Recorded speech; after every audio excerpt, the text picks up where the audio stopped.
É urgente e essa notícia vai fazer você começar o seu sábado com um sorriso no rosto. O governo Trump tá de punições contra o ministro Alexandre de Moraes. Gente, diga que não é pra começar bem o final de semana, sorrindo, se isso não traz uma esperança no nosso coração. Então compartilha aí, dá o seu like pra que mais gente sinta o mesmo sentimento. Isso aqui é uma notícia bombástica. Olha aí. Já está na mesa do presidente Donald Trump, então. Essa é uma boa forma de colocar. As sanções estão na mesa do presidente Donald Trump, aguardando apenas a análise dele, que já recebeu a carta e está acelerando o processo de análise da situação das sanções contra o Alexandre de Moraes. Na verdade, a gente teve até a notícia de que o Marco Rubio disse que ele já tinha dado o ok e que estava aguardando agora especificamente o ok final do presidente Trump. Então dá para a gente dizer que as sanções, que as pessoas achavam que era 72 horas, faziam piada, esse tipo de coisa, elas ultrapassaram todos os processos burocráticos, e são muitos, eu posso até aqui relatar para vocês alguns. Toda vez que você quer fazer uma sanção, você tem que ter aprovação, óbvio, do Departamento de Estado, do National Security Council, Conselho de Segurança Nacional, do Domestic Policy Council, Conselho de Política Doméstica, do White House Counsel's Office, que é a advocacia interna da Casa Branca, do Office of Legal Counsel, do Departamento de Justiça, do Departamento de Tesouro, e aí você segue para a mesa do chefe de gabinete do presidente dos Estados Unidos, para que ele faça a avaliação e aí submeta ao presidente dos Estados Unidos. A admiração que nós aqui do programa temos pelo trabalho que você vem fazendo, porque eu acho que é impossível de alguém entender a pressão que você viveu e que você vive. É impossível de alguém entender as consequências, as limitações, que é, por exemplo, você não poder retornar ao seu país. Então, você encarna o estado de coisas, o estado de arte que é hoje a censura no Brasil, a perseguição a quem pensa diferente. Então, eu acho que todo brasileiro precisa partir desse ponto, assim, desse reconhecimento sobre o que você vive e sobre o papel que você exerce ontem. E na semana passada, nós comentamos a sua participação ali na Comissão de Direitos Humanos da Câmara. Eu achei que você brilhante na sua exposição e extremamente corajoso ao confrontar, inclusive, muitas vezes, a fala do próprio deputado republicano, que colocou muita coisa na conta do governo Trump, e você não. Você falou, olha, não foi o Trump, não, foi o Biden. Então, eu queria começar passando a palavra para você, para você falar para a gente o que evoluiu da semana passada, em que você prestou aquele depoimento, para o dia de hoje, quarta-feira. Olha, primeiro, também sou espectador de vocês, é sempre um prazer também, desde o Fio Diário acompanhando. A Carol já é conhecida também aqui já até chamei para ser entrevistada, espero que seja candidata novamente. O Rio estaria em melhores mãos se ela tivesse sido eleita. Sobre a pergunta que você me fez, olha, na semana passada nós tivemos aquela audiência para tratar especificamente de uma das dimensões de violações de direitos humanos que o Alexandre de Moraes tem, que é a da repressão transnacional. Então, era circunscrita à perseguição que o Alexandre faz aos dissidentes políticos do regime brasileiro no exterior. Então, por isso que nós tratamos do Eduardo Bolsonaro, por isso que nós tratamos de pessoas comuns como a Flávia Magalhães, tratamos de jornalistas no exterior, como o caso do Constantino, como o caso do Alan dos Santos, como o caso do Michael Schellenberger e como o meu caso, pessoas que estão fora do Brasil, né? Anteontem, eu acho, eu recebi a notícia, por exemplo, que eu vou ser provavelmente julgado à revelia no Brasil.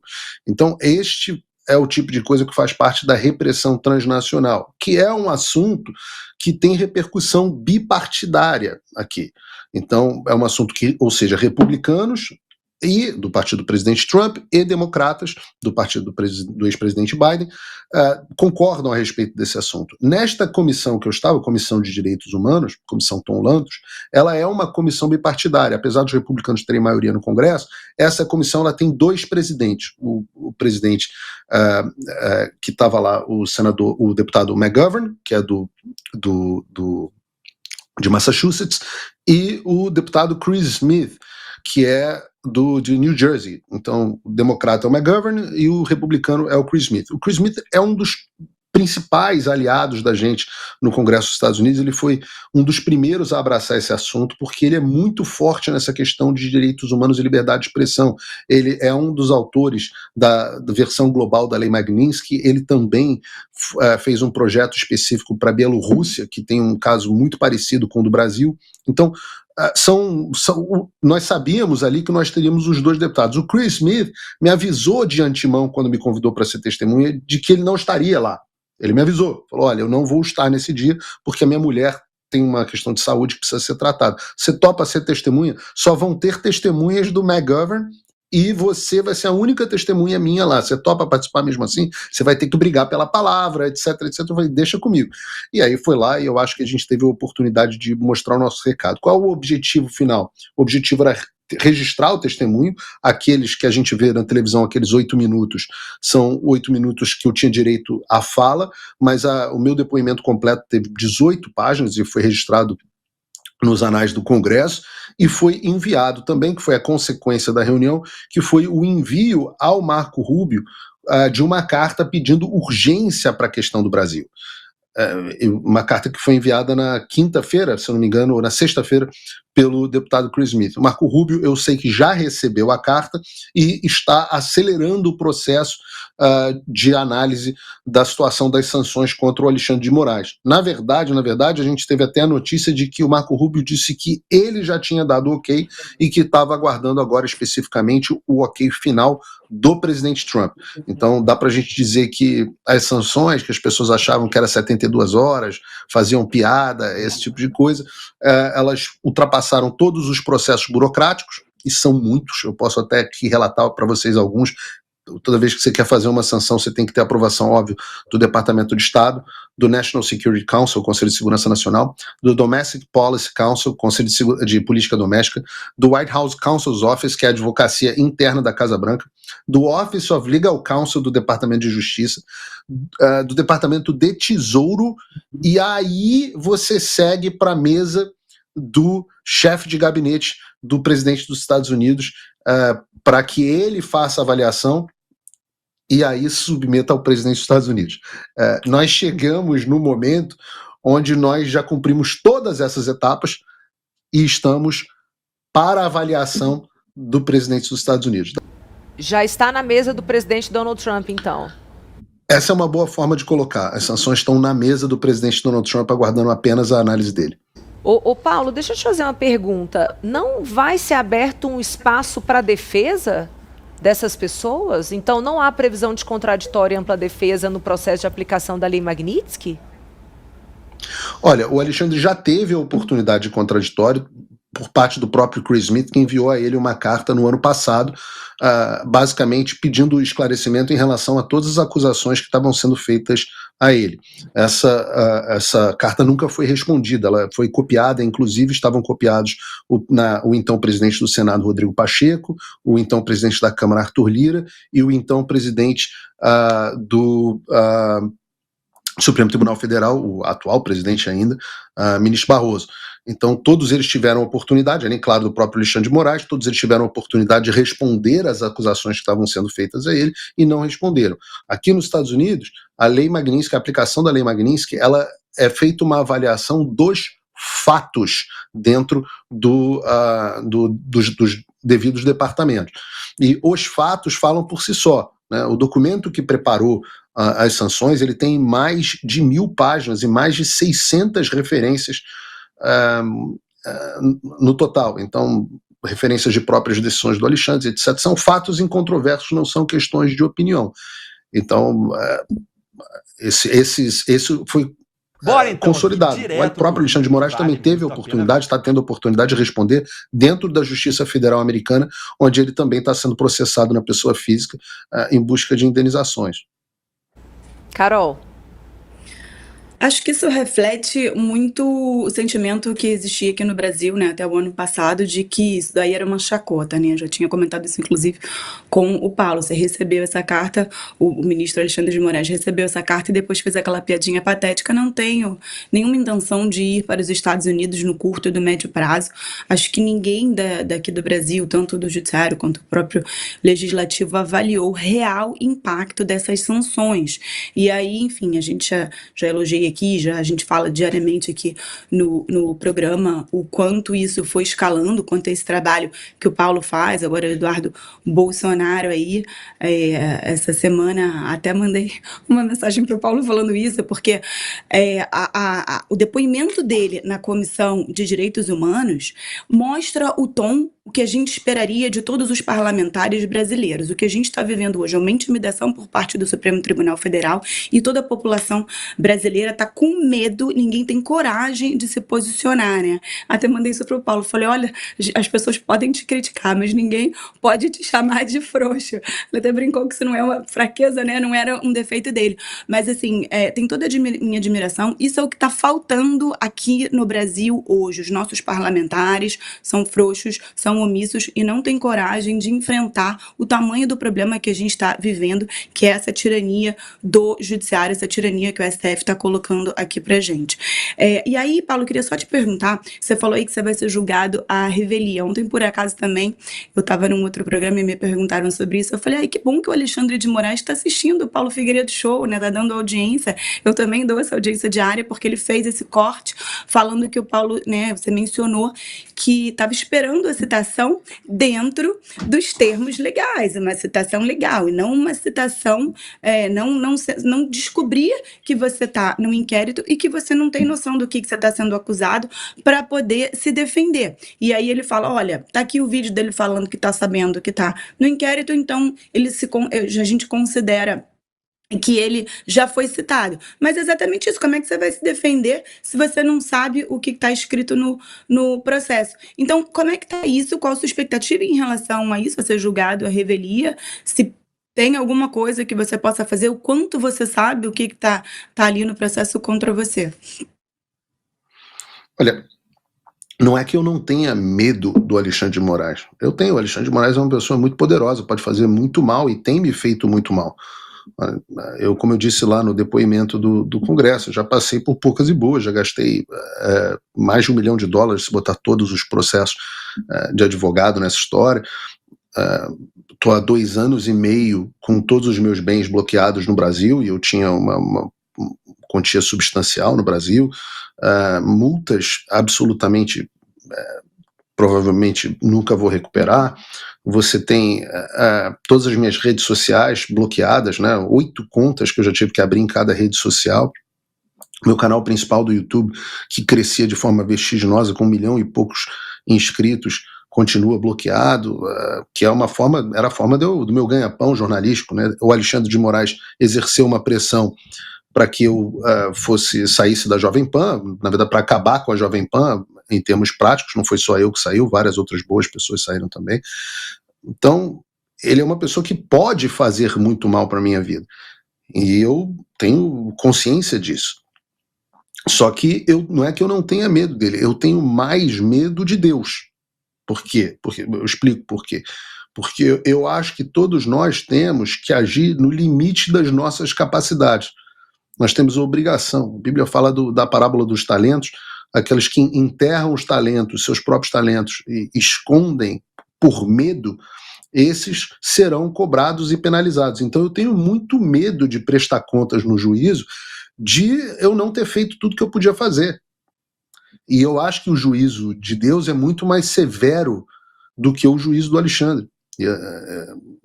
De novo, a Bíblia também fala pra gente não ter medo daqueles que podem matar, quebrar nosso corpo, etc. Mas ter medo daqueles que podem jogar a gente no fogo eterno. Então essa é a diretriz. Não é que, poxa, Paulo, como você é corajoso, você não tem medo de nada. Claro que eu tenho que ter medo. Inclusive, o medo é o que faz a gente exceder os nossos limites e fazer o máximo possível, quando a gente está muitas vezes na zona de conforto. Nesse caso que você está falando especificamente, Carol, eu já tinha plena consciência de que o Alexandre ia me julgar à revelia. Eu já tinha plena consciência disso. Eu já sabia que ele ia evitar de todas as formas possíveis mandar uma carta rogatória, que é o que diz o 368 do Código de Processo Penal, para as pessoas que estão em local certo e sabido no exterior, e eu resido na mesma casa há 10 anos, a Justiça Brasileira já me citou aqui em outras vezes sem nenhum problema, e o Alexandre de Moraes finge que não sabe onde é que eu moro. Eu falo, nossa senhora, a Polícia Federal que desvendou o inquérito do golpe de Estado não consegue fazer uma pesquisa no Google para descobrir onde é que o coitado do Paulo Figueiredo mora nos Estados Unidos, há 10 anos na mesma casa. Né? Aqui nos Estados Unidos o seu endereço é uma coisa meio pública. O americano não tem muito essa paranoia de esconder onde mora. Então, eu já sabia que isso ia acontecer. O próximo passo, ele deve enviar a denúncia para que a DPU, né, a Defensoria Pública da União, apresente uma defesa em meu nome. A DPU tem um despacho já anterior pedindo suspensão do processo, dizendo que é impossível apresentar uma defesa em meu nome porque eles não têm contato comigo e que essa defesa seria uma defesa pro forma e que eles não querem se prestar a esse papel. Eu acho que o Alexandre está jogando já agora, dessa vez, o jogo combinado. E a DPU deve devolver e falar assim, não é bem assim, então vamos apresentar uma defesa e ele vai me condenar, a DPU vai apresentar uma defesa pro forma, que tem o mesmo efeito jurídico que a defesa do melhor advogado que eu pudesse contratar, porque não faz diferença. A gente está vendo o presidente Bolsonaro tem bons advogados, e não está fazendo absolutamente diferença nenhuma, porque isso não é um julgamento, isso é um circo. Então ele vai me condenar, ele vai me sentenciar a provavelmente algo como 20 ou 30 anos de prisão, e depois que ele me sentenciar a 20, 30 anos de prisão, eu vou ficar na mesma situação que eu estou atual, não posso retornar ao Brasil. Do ponto de vista internacional, eu já contratei advogados internacionais para impedir que essa pauta política avance. Então, eu acabei de contratar a Michelle Esland, que é a melhor advogada de Interpol do mundo. Gastei mais uma fortuna, mas está ela aqui que impedir que meu processo sequer chegue à Interpol. Então, o efeito vai ser basicamente os Estados Unidos certamente não vão me extraditar, porque não extraditam pessoas por esse tipo de natureza de crime, e o devido processo legal também não foi seguido, então vai ser isso. Então a minha única esperança de retornar à minha pátria, onde mora a minha família, onde está meu pai, que tem 80 anos, que, poxa, não pode vir aos Estados Unidos o tempo inteiro, onde estão as minhas origens. Eu sou nascido e criado do Rio de Janeiro, eu amo o Rio de Janeiro, como você, Carol. A gente sabe os problemas do Rio, mas a gente ama, né? É o nosso lugar, é a nossa origem. Então, doloroso, minha né, Paulo? esperança de retornar ao Brasil é com a queda do Alexandre. Olha aí. É a segunda vez que nós nos encontramos às margens da CPAC, que é a convenção conservadora aqui dos Estados Unidos, e aconteceu nesse fim de semana aqui na Flórida, a CPAC Latina. O senhor discursou no primeiro dia, e é a primeira vez que essa CPAC Latina acontece, né? Que é a junção de lideranças políticas e também do universo financeiro de Wall Street. Como esses dois universos, político e financeiro, sob a perspectiva latina, se conectam aqui nos Estados Unidos? O evento foi organizado pelo Tony Delgado, que é o líder do Latino Wall Street, é uma escola de educação financeira, e ele percebeu que existe muita relação entre a política, as decisões políticas, o Ministério da Economia, a presidência e Congresso, que isso sempre está impactando no mercado, no posicionamento, nas compras de ações, etc. Então ele teve a ideia de fazer essa união. Como ele é latino, ele fez então essa versão latina do CPAC. E os Estados Unidos, por ser uma terra, né, onde é o farol da democracia, acaba recebendo muito latinos aqui que vêm descontentes com o seu país. Seja por questão de segurança, seja por falta de oportunidade de trabalho, né, ou até revoltados com a corrupção, e vem para cá para construir, né, um país, uma terra onde ele possa ter uma dignidade e um conforto melhor para a sua família. Então, os latinos aqui estão muito concentrados, principalmente na Flórida, cubanos, pessoas de El Salvador, Nicarágua, Brasil, Colômbia. Então, acabou sendo o local perfeito para essa audiência.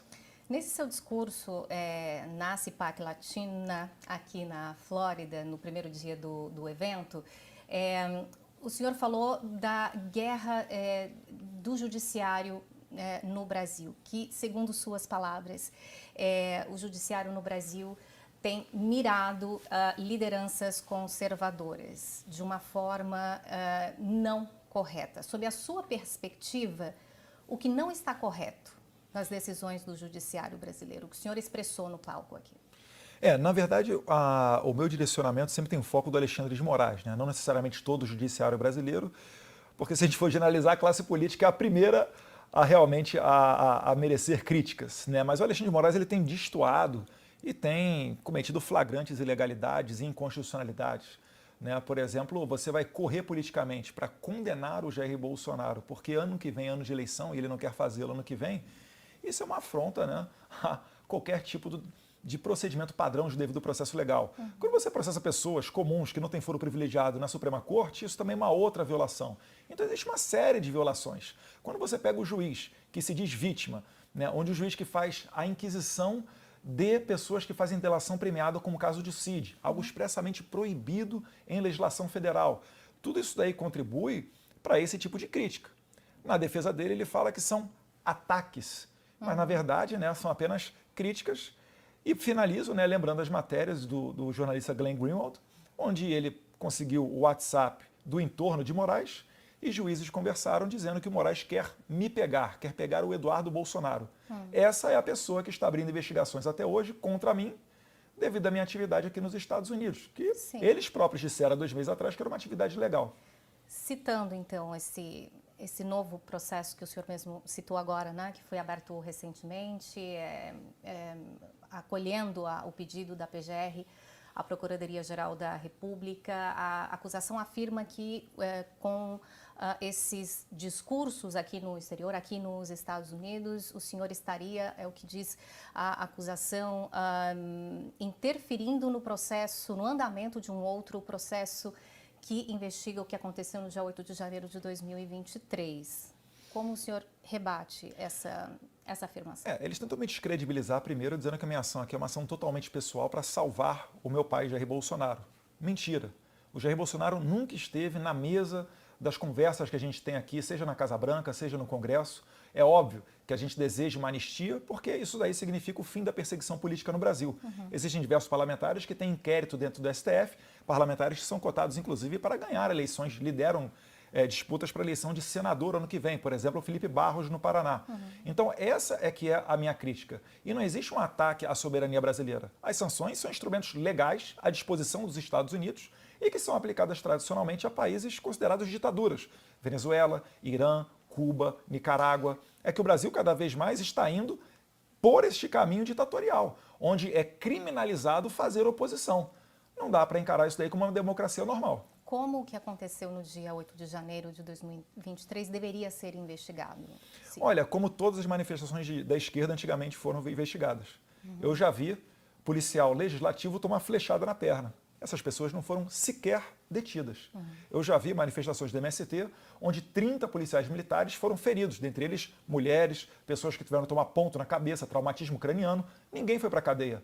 O 8 de janeiro, em que pese lamentável, triste, pode-se dizer até repugnante, foi um quebra-quebra de portas, mesas, não saiu ninguém ferido, não teve um tiro, não teve uma arma apreendida e ainda assim essas pessoas são acusadas de abolição violenta do Estado Democrático de Direito, formação de quadrilha armada, porque eles dizem que haviam militares ali da reserva que têm arma, mas as armas ficam em casa, ninguém puxou um fuzil, não teve apoio da polícia, não teve apoio do exército.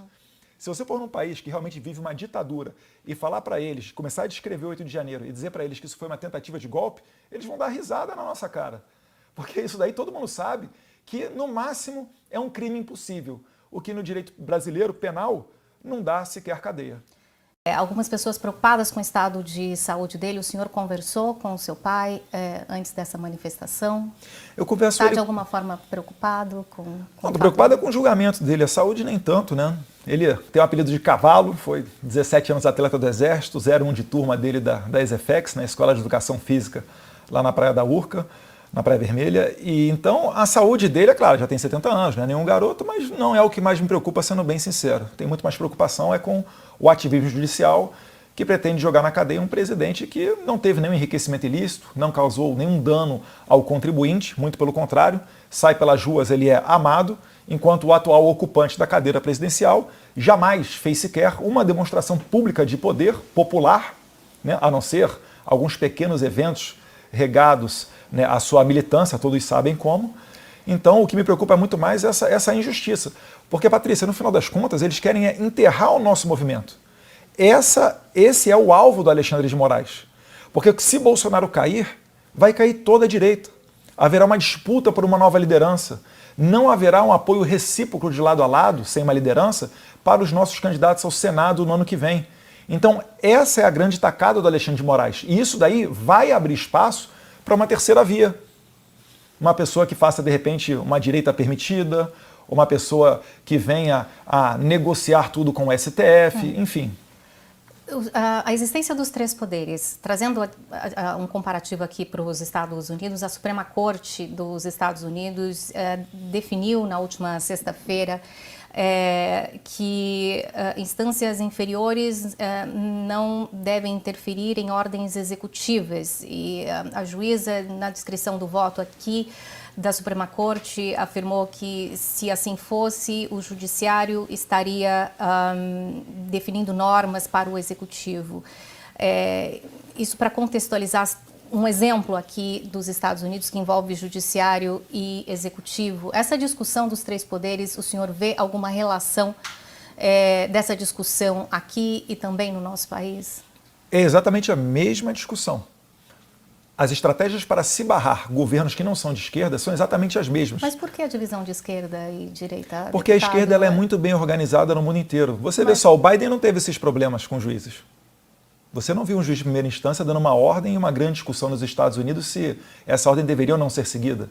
E olha que o Biden passou aqui durante um bom tempo também uma pandemia, tiveram diversas obrigações que hoje se mostram ineficazes, uso de máscara, etc., obrigação de vacinar-se. Isso daí não era um problema com o Biden. Mas é um problema com Trump, é um problema com Bolsonaro.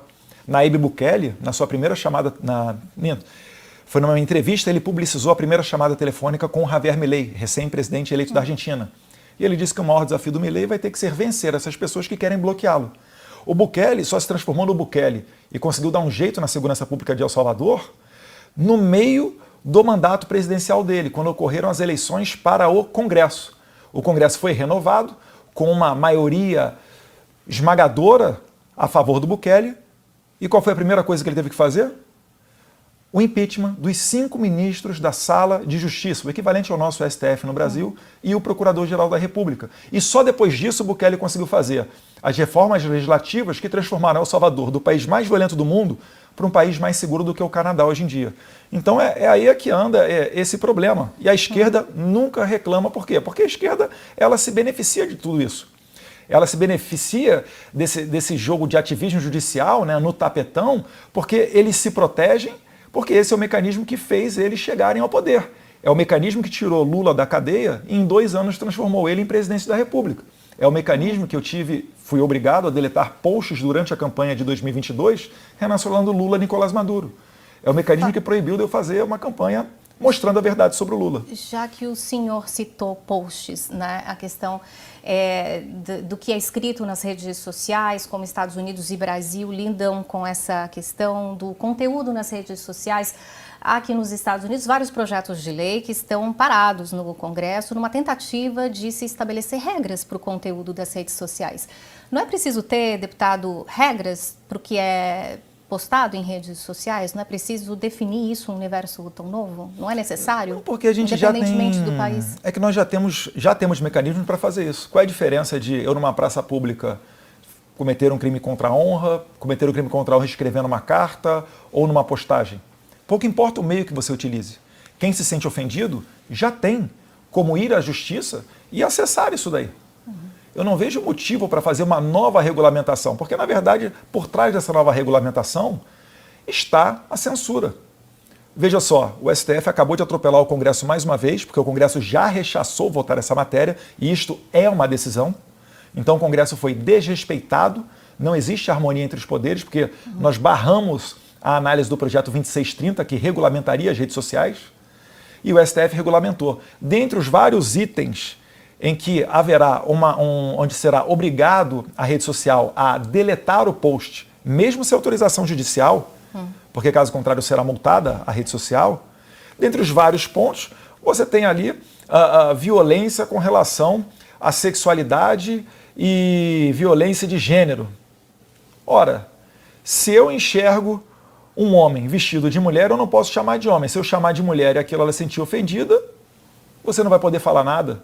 Como é que vai ficar o âmbito das piadas? Vai passar a ser regra no Brasil o que aconteceu com o Léo Lins. Ou você acha que o humorista vai ficar confortável de fazer uma piada dessa e vai entrar o movimento LGBT alguma coisa lá e vai processar a pessoa, vai ser multada, vai ter que deletar o post? Não é o Brasil que eu quero. Em relação a o que disse ou que definiu o Departamento de Estado, acredito que foi em abril, o Departamento de Estado aqui dos Estados Unidos anunciou uma política de restrição de vistos a estrangeiros e lideranças de outros países que atuem de forma a censurar americanos ou empresas americanas. Não houve naquela publicação, nessa determinação do Departamento de Estado, citação a nenhum nome de pessoa específica ou ao país. O senhor vê uma relação da decisão que foi tomada pelo Departamento de Estado com a realidade brasileira? Com certeza, né? Você pode ver. Mas a decisão foi estimulada pelo que acontece no Brasil? Com certeza. O Brasil é um laboratório para essas ideias de censura e causa uma grande preocupação. Nós já tivemos, inclusive, né, cidadãos americanos que tiveram expedidos mandados de prisão contra eles. Alexandre de Moraes expediu mandado de prisão contra a Flávia Cordeiro, por exemplo, né, para não citar o caso de Alan dos Santos, Paulo Figueiredo, Rodrigo Constantino, entre outros jornalistas, ou a juíza Ludmila Lins Grilo. Mas nesse caso, por exemplo, uma cidadã americana fez um tweet aqui dos Estados Unidos, o Alexandre de Moraes não gostou, expediu mandado de prisão contra ela. Os Estados Unidos têm que sancionar o Alexandre de Moraes para se proteger, para evitar que esse vírus venha para cá. Pergunta a você, no Brasil, se uma pessoa acessar a Truth Social, ela não vê os vídeos. Porque os servidores da Truth Social utilizam servidores da Rumble, e a Rumble não pode estar no Brasil, está bloqueada. Se você estiver aí vendo o perfil, por exemplo, de um blog argentino, né, uma mídia argentina, que eu dei entrevista aqui no SPEC Latino, está fazendo a cobertura do evento, lá Direita Diário, no Brasil você não consegue ver, você precisa de um VPN. E graças a Deus que o Moraes não fez, igual ele fez no tempo do X, para finalizar, quando ele expulsou o X, onde ele falou que quem utilizasse VPN para ver as postagens do X incorreria em multa. Olha que absurdo, nem poder usar VPN você vai poder. Então, não dá para dizer que isso daí é uma democracia. O senhor mesmo fala aqui na entrevista e no palco da CIPAC Latina, falou, né, sobre o que o senhor entende, a necessidade de sancionar o juiz brasileiro. A preocupação e a acusação que vem do Brasil é justamente ao fazer essas afirmações e esses contatos aqui, o senhor estaria atuando de forma a impedir um processo que está em julgamento no Brasil, agir contra os interesses do Brasil. O senhor não vê dessa forma? Não, eu nunca pedi liberdade ao Jair Bolsonaro. O que eu faço, na verdade, é algo muito mais suave do que a esquerda sempre fez. A esquerda foi para a AIA, Tribunal Penal Internacional, pedir a prisão de Jair Bolsonaro, chamando ele de genocida. Por que a atividade da esquerda é legal e a minha aqui nos Estados Unidos é ilegal? Inclusive, isso aí demonstra que o poder, né, das instituições americanas é muito maior do que qualquer organismo multilateral. O senhor acredita que o fato do Elon Musk, já que a gente citou aqui redes sociais, ele que é o dono do X, o antigo Twitter, o fato dele não estar mais oficialmente no governo de Donald Trump, isso afeta ou muda o andamento dos processos das big techs ou das empresas, não só ligadas a ele, que tem relação com o Brasil? Não, porque isso tudo está acontecendo não fruto de uma ação específica do Elon Musk. Né? Inclusive, o Elon Musk está sob investigação no Brasil, acredite se quiser. O Elon Musk está no inquérito das fake news no Brasil. E o Alexandre de Moraes já deu um recado, foi noticiado pela imprensa, de que ele sabe que ele vai ficar no STF até 2043. E o governo Donald Trump dura 4 anos. É dizer, ele está esperando a oportunidade para ultrapassar o governo Trump, quem sabe com uma nova administração de esquerda do Partido Democrata, ele fazer uma associação e utilizar os seus inquéritos brasileiros para perseguir Trump, né, Jason Miller, Elon Musk e várias outras autoridades do governo norte-americano. Eu espero que as as instituições norte-americanas estejam cientes disso, porque certamente isso vai ocorrer. Está ocorrendo com a gente aqui. Se nada for feito, vai ocorrer com eles no futuro também, se esse cenário se configurar. O senhor chegou a encontrar o Elon Musk em algum momento, enquanto ele estava no governo? Eu prefiro, Patrícia, qualquer coisa que eu fale pode envolver outras pessoas. Eu agradeço a pergunta, né? Não estou me esquivando dela, mas eu estou falando que por razões óbvias, por a gente não viver uma democracia saudável, nós não podemos nos permitir publicizar determinados contatos que nós tenhamos ou não tenhamos. Dou como exemplo o deputado Gustavo Gayer, que não coincidentemente, depois de dizer que estava falando com Elon Musk pelo telefone celular, 1 ou 2 semanas depois a Polícia Federal deu uma batida na casa do deputado e apreendeu o seu celular. O senhor está aqui nos Estados Unidos licenciado, uma licença não remunerada? Sim. Com recursos pessoais?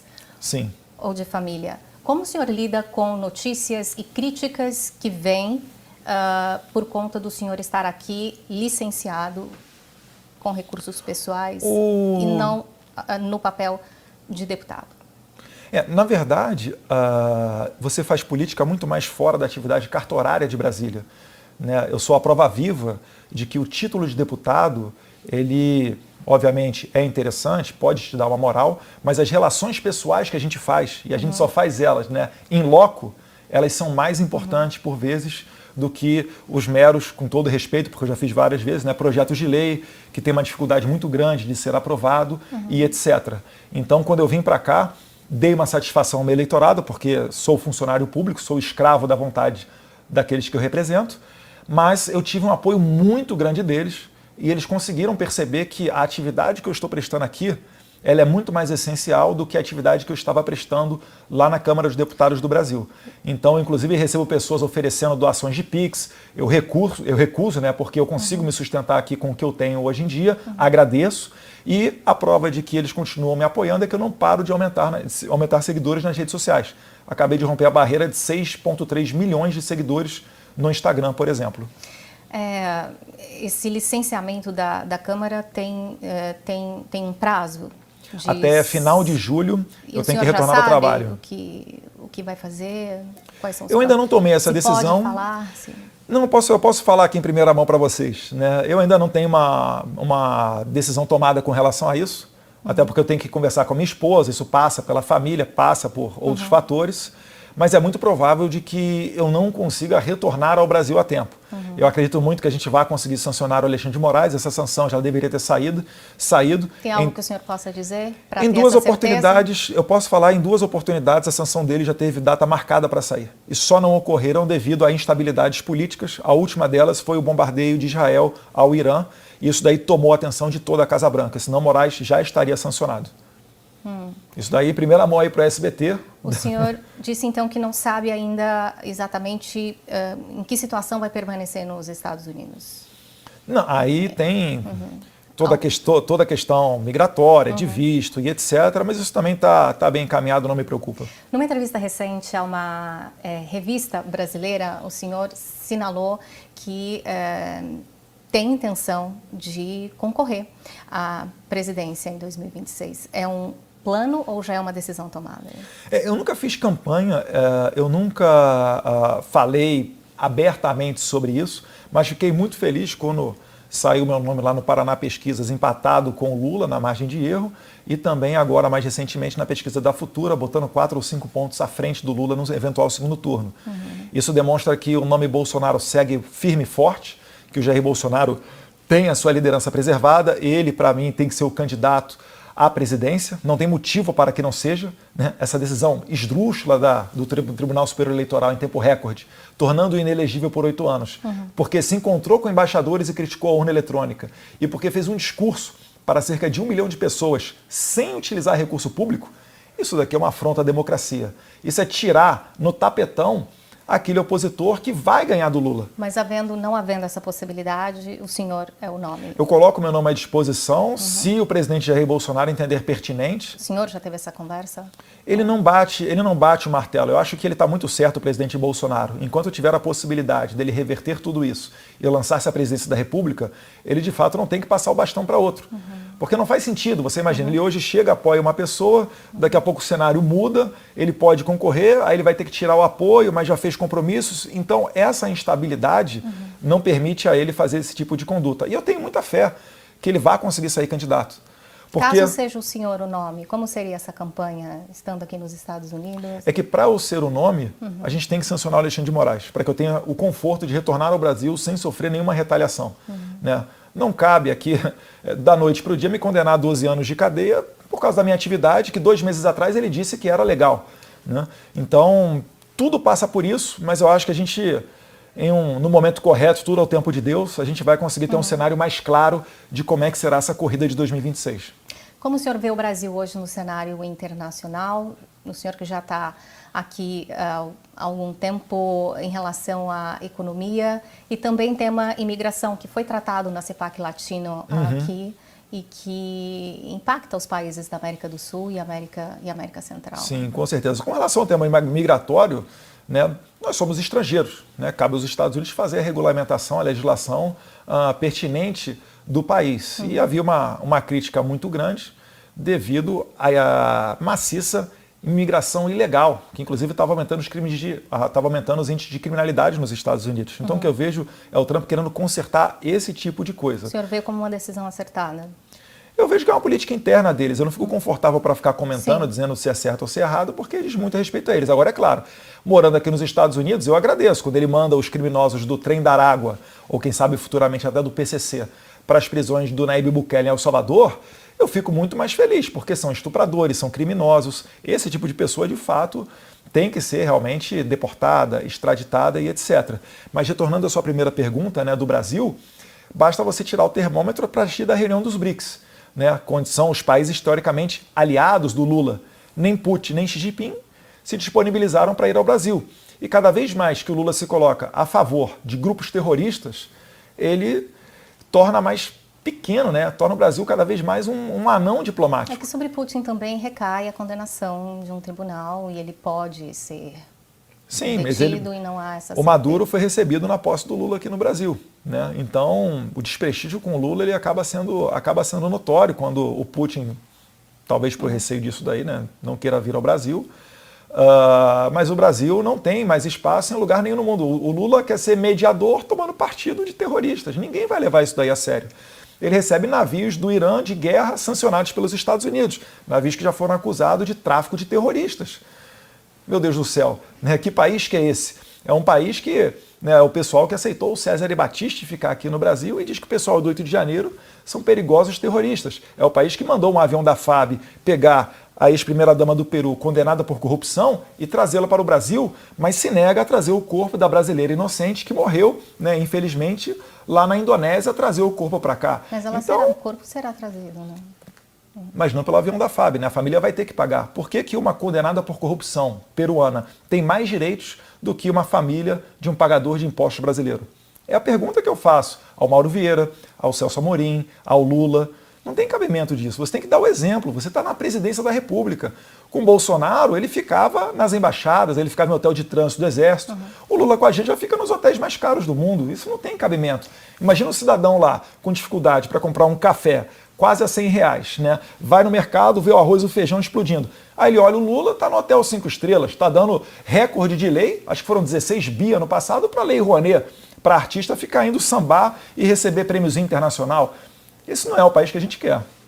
Deputado, a polarização política é realidade no nosso Brasil, aqui nos Estados Unidos. O senhor vê, a médio prazo ou a curto prazo, a possibilidade de esquerda e direita conviverem de uma forma construtiva e mais harmônica? Olha, eu vejo que o Lula ele não é líder da esquerda. Mas aí eu não me refiro a nenhuma liderança, deputado. Eu me refiro a visões políticas, né, de direita ou esquerda, não sem personalizar. É porque dentro da esquerda... Eu não estou personalizando, se é possível. Não, estou respondendo. Mas, por exemplo, tem a direita e tem a esquerda. Você disse acertadamente que existe uma polarização. Sim. Mas eu vi semana passada o Lula processando o Ciro Gomes devido a uma crítica que o Ciro Gomes fez aos banqueiros. O Ciro Gomes ele é tido como uma pessoa de esquerda. Porém, é isso que eu estou desconstruindo nesse raciocínio. Eu estou falando que existem pessoas que até que sejam identificadas com o espectro de esquerda, dá para conversar. Eu tenho certeza que se eu sentar para conversar com Ciro Gomes, com Rui Costa Pimenta do PCO, até com umas alas do PDT mais ligadas a Leonel Brizola do passado, né, o pioneiro do voto impresso, né, das críticas à informatização de uma eleição, eu tenho certeza que a gente vai conseguir chegar a um denominador comum em algumas pautas. Mas o ideal para o melhor do país não seria sentar com todos? Não, eu não tenho como sentar com o pessoal do PSOL que deu a facada na barriga do meu pai, me desculpe. Essas pessoas querem nos ver assassinadas. É o tipo de pessoa que está por aí assassinando seus opositores. É a mesma coisa dizer, vai sentar com o pessoal que, enfim, é ligado lá ao PCC, que entra na favela sem trocar tiro, e não tem como você ter, porque aí é um princípio, é uma questão de valores. É o mínimo, é o básico que você tem para conversar com alguém. Não tem como conversar com alguém que quer me assassinar. O PSOL é isso. O PSOL prega a revolução. Então, em alguns setores da esquerda, dá até para você chegar a um denominador comum, por exemplo, nessa parte de liberdade de expressão. E aí fica o nosso convite para que ocorra essa união. Quem sabe até para distensionar essa polarização. Mas eu acredito, né, o que eu vejo é que essa polarização é fruto de uma mudança de estratégia dentro da esquerda radical que não permite mais o debate. Você fala que é contra cotas raciais nas universidades ou em concursos públicos, eles falam que você é racista. Eles não sentam para conversar. Você fala qualquer coisa, eles falam que você é nazista.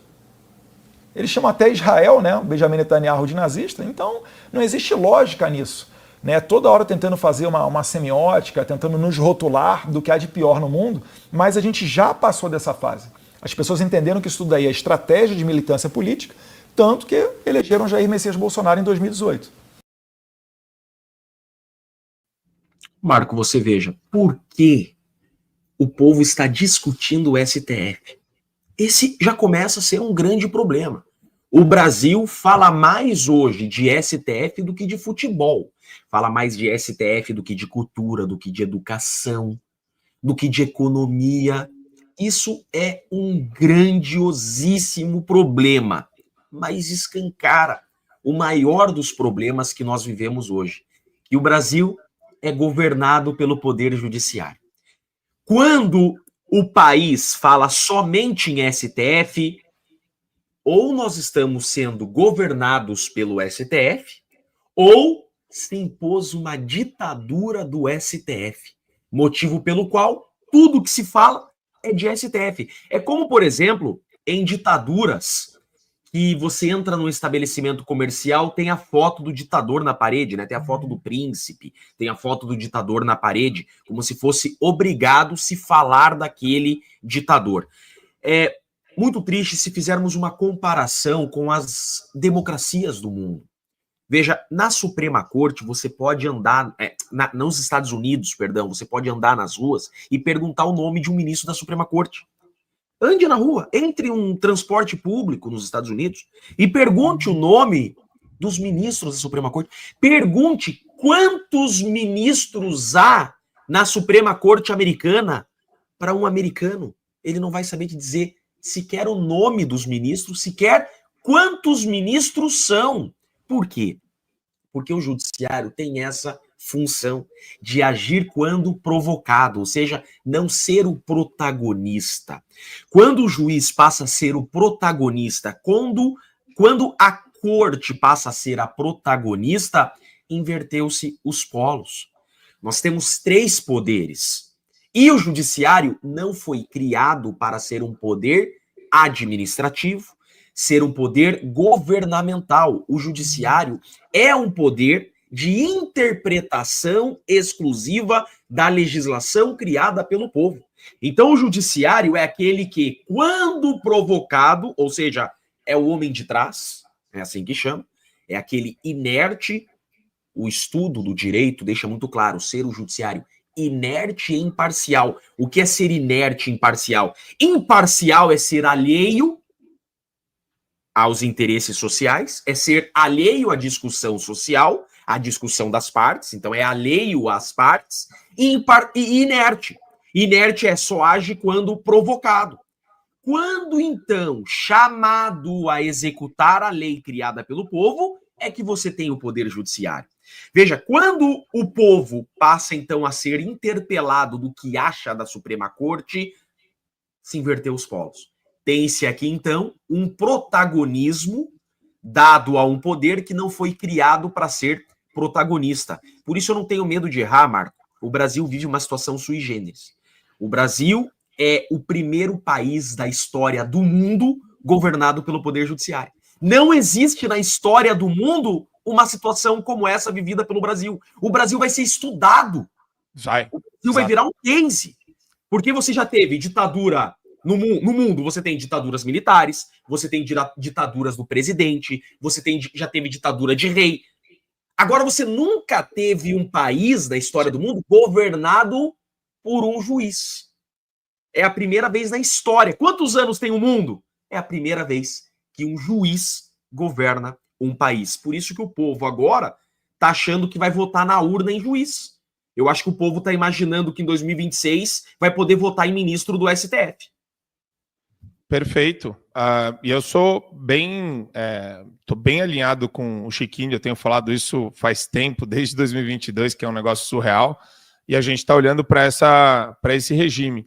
E a Ana Lula Neri, Sté, tem um recado para você. Ela vai contar no seu ouvidinho. Muito carinho.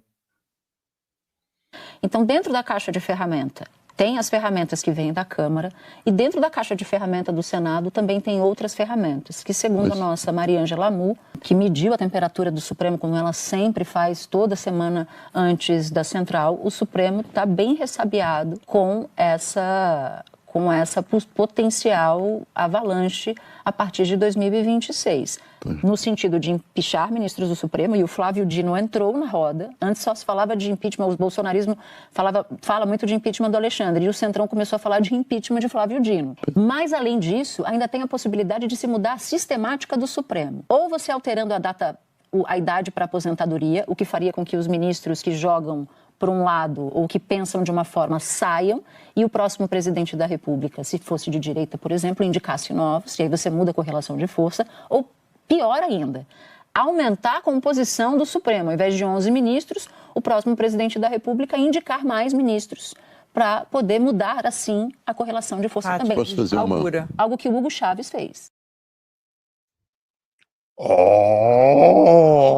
Cartada do Hugo Chávez. Deixa eu te falar, o Maduro derrubou durante 10 dias o X na Venezuela, a sucessão do Hugo Chávez. O Alexandre de Moraes ganhou, Esther, 40 dias, 38 dias de rede social censurada no Brasil, com multa de R$50 mil por dia para quem usasse com o VPN, né, a rede social. Eu usei, um monte de gente usou, um monte de gente falou, vem aqui pegar os R$50 mil, mas a ditadura tá lá no Hugo Chávez só. Até onde a Natuza sabe. Cara, assim, o pior, elas reconhecem que a gente tem um Supremo ideológico, porque falaram naturalmente, porque daí, eventualmente, um presidente de direita muda a correlação de forças, ou seja, a pessoa... Ai, cara, olha que ponto a gente chegou. O Supremo, a gente teve que lidar com o Supremo vazando coisas para a Globo News, com uma blogueira pegando ali seu celularzinho e falando, eles faziam piadas, e como se isso não fosse ridículo, como se isso não colocasse o Supremo numa posição cada vez pior, como se isso não fizesse justamente aquilo que eles reclamam que as redes sociais, com o seu famigerado e fantasmagórico discurso de ódio, fazem, que é descredibilizar as instituições. Ou seja, eles, a partir desses blogueiros aí da Globo News e deles mesmos, descredibilizam a instituição denominada Supremo, e esse pessoal que, em tese, os representa, fala por eles o tempo todo, já que eles vazam coisas para esses blogueiros o tempo todo, reconhecem que o Supremo tem um lado ideológico, o que é vedado constitucionalmente. Então, assim, de todas essas mudanças aí que ela falou, para mim não entrou a mais importante, que é a possibilidade do recall quando o ministro eventualmente comete aí o pior crime de todos, que é o de abuso de autoridade. Isso, na minha opinião, é aquilo que eu falo, né? Eu não sou uma mestre como o Dr. Tichini, eu não sei, eu não sou tão experiente na área do direito, apesar de ter formação e OAB. Mas quando eu vejo esse tipo de coisa, eu entrei para fazer direito por idealismo. Tenho uma família tradicionalmente composta de advogados. Cara, isso me entristece de uma maneira, porque assim, virou ticana, sabe? Transformaram o Supremo num instrumento de ticana. Isso é triste, é lamentável, porque, como o doutor Chiquini bem falou, quando você tem um poder que ele é um poder que ele é necessariamente interpretativo, que ele é o homem por trás, que ele precisa necessariamente ser invocado para poder fazer ali exercer a sua instituição de poder. Mas, na verdade, ele é um protagonista. Mas o pior protagonista de todos, ele vira o protagonista da ticana, acabou. O Brasil se lascou total, entendeu? A gente está na lama. Essa que é a realidade. Está na lama jogado por eles mesmos. Por quê? Se a blogueira reconhece que a gente tem um Supremo ideológico, se a Constituição veda esse tipo de atuação. Se o cara do Supremo sobe num palanque ideológico para falar derrotamos o adversário político, derrotamos o bolsonarismo, perdeu o Mané, eleição não se ganha, se toma. Cara, quem está descredibilizando o quê? Não adianta querer ideologicamente mudar a verdade de lugar, porque a verdade ela sempre vai estar no mesmo lugar. Ela pode demorar a submergir, mas ela submerge. Então, ela falou de alguns instrumentos, ferramentas, caixas de ferramentas, como se fosse abrir uma caixinha, tirou ali um negocinho, apertou um parafuso e está tudo certo. A gente sabe que é muito mais complexo do que isso. A verdade é que ela não falou a principal, que é o recall dessa desgraceira que a gente está vendo. E a prisão dos ministros. Eu não quero só impedir, eu quero prender. Eu não quero nada, na verdade. É por justiça. Né? Um cara que comete abuso, criminoso tem que ir pra cadeia. Então, quer dizer, crime de responsabilidade serve para tirar o cara do cargo, que é a responsabilização administrativa e funcional, e o crime penal, que já foi cometido, idem. Ele vai ser a esfera de responsabilização na esfera penal de todos os crimes que também são administrativos e funcionais que ele cometeu. Quer dizer, e a civil vai servir para indenizar as famílias que foram perseguidas e massacradas e sequestradas pelos criminosos. Mas a Vera Magalhães não vê desse jeito, Wagner e Chiquini, para a gente fazer aqui uma rodadinha final que eu já vou ter que sair também. Vamos colocar para vocês o áudio da Verinha. Verinha com muito amor. A gente tem falado muito aqui no Roda Viva sobre os diversos aspectos da polarização que cada vez mais marca a política brasileira. É ela que explica a dificuldade do governo no Congresso e o protagonismo adquirido pelo Judiciário diante das recentes ameaças à democracia por parte de expoentes do bolsonarismo. Pode voltar, pode voltar. É isso. As ameaças é o protagonismo do Supremo diante das ameaças de expoentes do bolsonarismo contra a democracia, Wagner. Como a gente tá meio sem tempo, o Chiquinho chegou depois, acho que eu vou passar para ele comentar essa parte. Vamos lá. Quer mais participação? Marco, veja só. O Brasil chegou no último estágio da consolidação em definitivo da ditadura. Perceba que a história não me deixa mentir. Os nossos co-irmãos ditadores, Venezuela, Nicarágua, passaram por essa fase que nós estamos, do protagonismo do judiciário e o principal, a fase de perseguir juristas, perseguir jornalistas, perseguir advogados dos acusados, perseguir juízes que não aplicam os entendimentos dos tiranos. Olhem só. Está muito claro para mim que essa criação desse processo da trama golpista é seguir o exemplo das novas ditaduras latino-americanas, que é você criar processos judiciais para dar uma aparência de legitimidade. Então você tem duas opções, o ditador tem duas opções. A mais tradicional, que é você matar o seu opositor político, como sempre se viu nas ditaduras. Só que isso é muito caro no campo de vista ético, moral, e isso traz um prejuízo ad eterno à história. A outra forma, hoje, que as ditaduras têm utilizado para perseguir os opositores, é o que o Brasil está vivendo. É isso que está sendo escancarado por nós. Criar um processo judicial para dar uma aparência de legitimidade. Então você dá uma aparência de legitimidade àquilo que você, desde o início, traçou como meta. Só eliminar o seu opositor político. Porque então, utilizando do Estado para eliminar o seu opositor, você tem o discurso de olhar para a população e falar assim, não somos uma ditadura, nós não somos ditadores. Quem está processando, quem está punindo, quem está prendendo é o Estado. Isso não é uma ditadura. Vejam, estamos até televisionando o direito de defesa dos acusados. Eles não são perseguidos políticos, eles têm até advogado.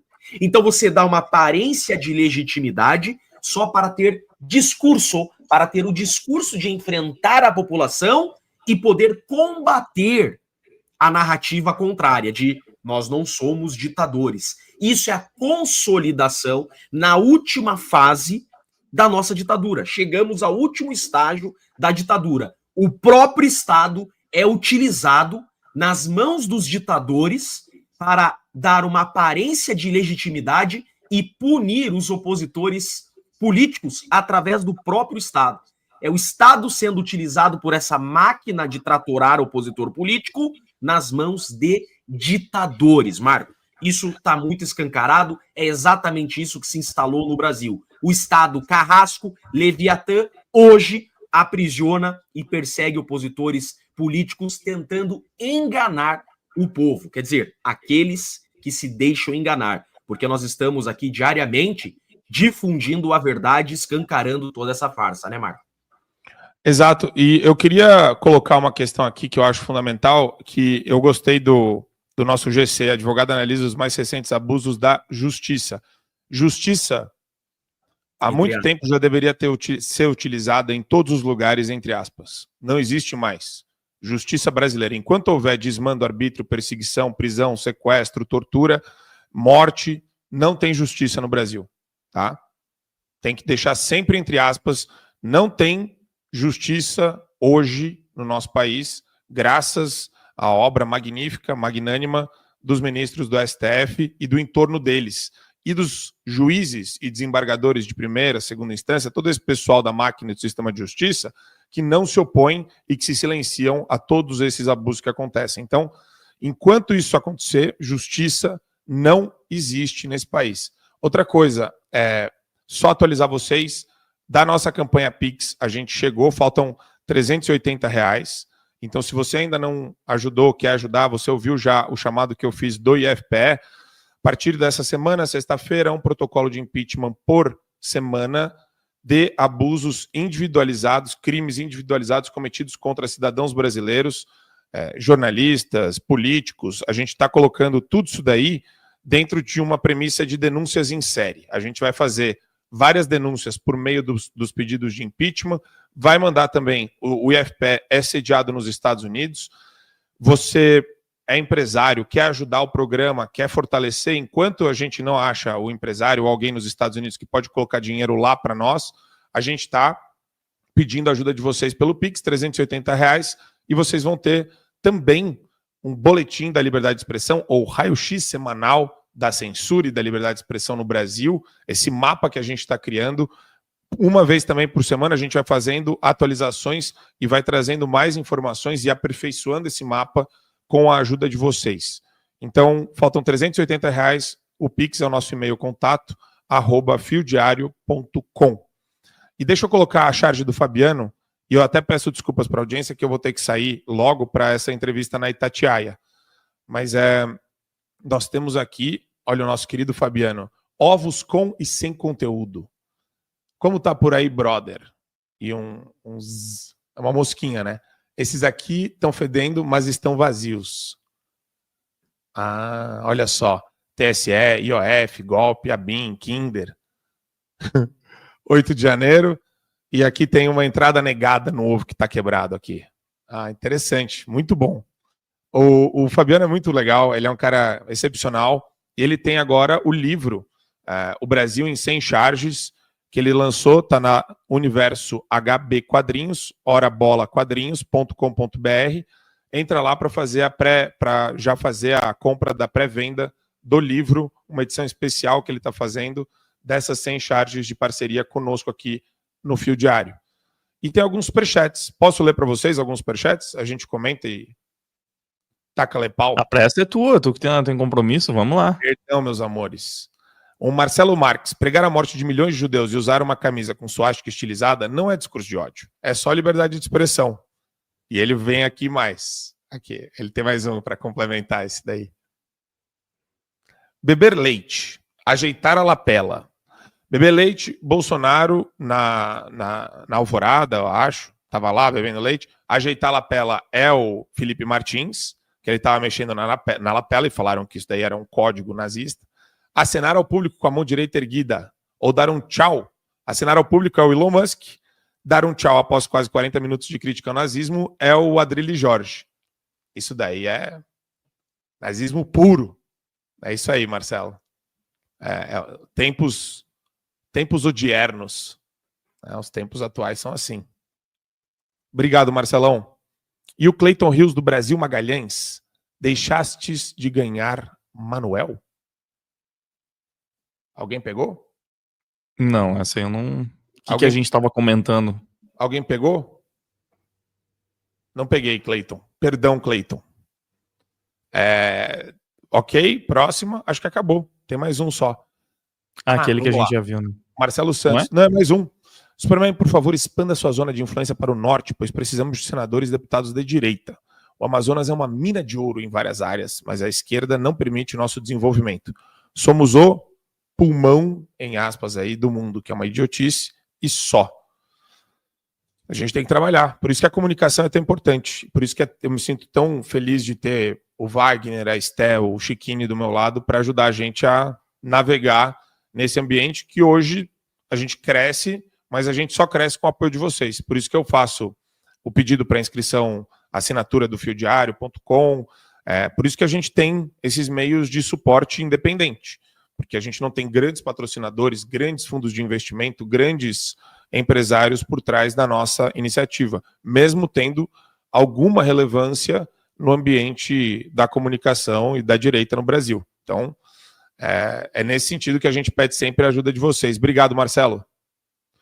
E é isso. Deixa eu começar agradecendo a Olga também. Bom dia, amo essa bancada às terças. Povo inteligente. Sucesso para você, Wagner, no novo projeto, querido. Ó. Fala Obrigado, de novo o canal, Wagner, para a galera ajudar. Qual que é o canal? É no Catarse, o catarse.me, não é .com, tá? É .me/Dante. Exatamente como se fala. Aí você consegue apoiar o projeto. Muito obrigado, Olga, querida. Fantástico. E todo mundo que está apoiando. Obrigado, Esther. Um beijo no seu coração, Esther. Sempre Eu que maravilhoso. agradeço, fiquem com Deus, muito obrigada, parabéns pelo trabalho, Marco Antônio. Wagner, não preciso nem falar, e doutor Chiquini também, sem palavras. Boa. Chiquini, obrigado, queridão. Sempre um prazer também, amigo. Tamo junto, meu irmãozão. Juntos somos mais fortes. Wagner, parabéns pelo projeto, que Deus abençoe esse teu novo projeto, conte conosco no que pudermos. E, gente, amigos do chat, esse chat maravilhoso, obrigado pelo apoio ao Fio Diário. Tenho muito orgulho em fazer parte dessa bancada. O Marco, que é uma pessoa que nos dá força todos os dias a continuar enfrentando esse sistema. O Marco é, sem sombra de dúvidas, um líder nato, um cara que me inspira todos os dias a gente continuar enfrentando esse sistema. Não é fácil estar na pele do Marco, gente. É uma guerra diária estar à frente desse projeto que é o Fio Diário, mas ele faz com um sorriso no rosto, sempre com muita disposição, por amor ao Brasil. Então, agradeço o apoio de todo mundo que está no chat. Vocês, isso aqui existe por causa de vocês. Tá? Obrigado, porque vocês têm nos dado força a continuar, e peço apoio ao projeto, por favor. O projeto é muito importante. Vocês viram, Marco, desculpa só fazer um parênteses aqui rapidinho. Essa madrugada, 1 da manhã, meu telefone tocando, acordei, gente me ligando, a Globo News está divulgando que você propagou fake news do 8 de janeiro. Então, veja. A Globo News fez uma matéria ontem, estampando a minha cara, me chamando de fake news, porque eu divulguei provas do processo do 8 de janeiro. Então, veja, o Pix do sistema está caindo.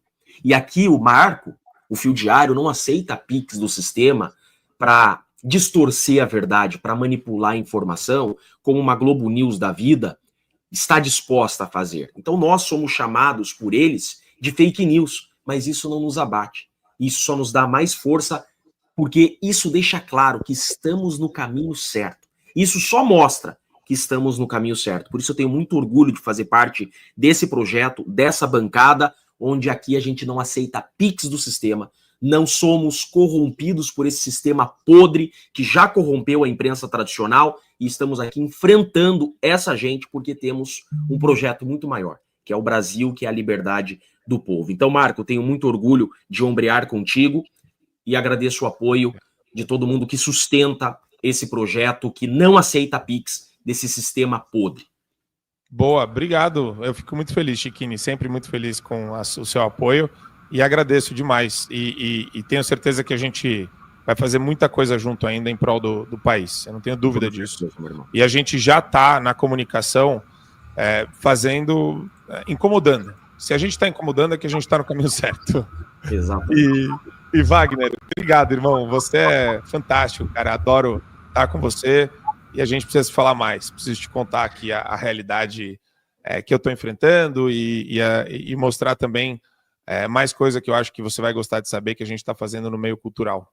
Obrigado, Wagner. Com certeza. E na quarta-feira que vem eu te espero na Super Nerdo Live para falar lá do filme, do lançamento do Superman, para a gente ver o que vai acontecer, né? Quando é que vai ser? Na próxima quarta. Eu tenho que ver, né? Vai estrear agora, dia 10, eu acho. Isso. Não, a pré-estreia é na terça-feira. Tá. Vai ter que ir na pré-estreia. Vamos preciso comprar a pré-estreia. Tem que ser IMAX. Tem que ser IMAX. Eu sou chato com isso. Tem que ser IMAX. Filme assim tem que ser IMAX.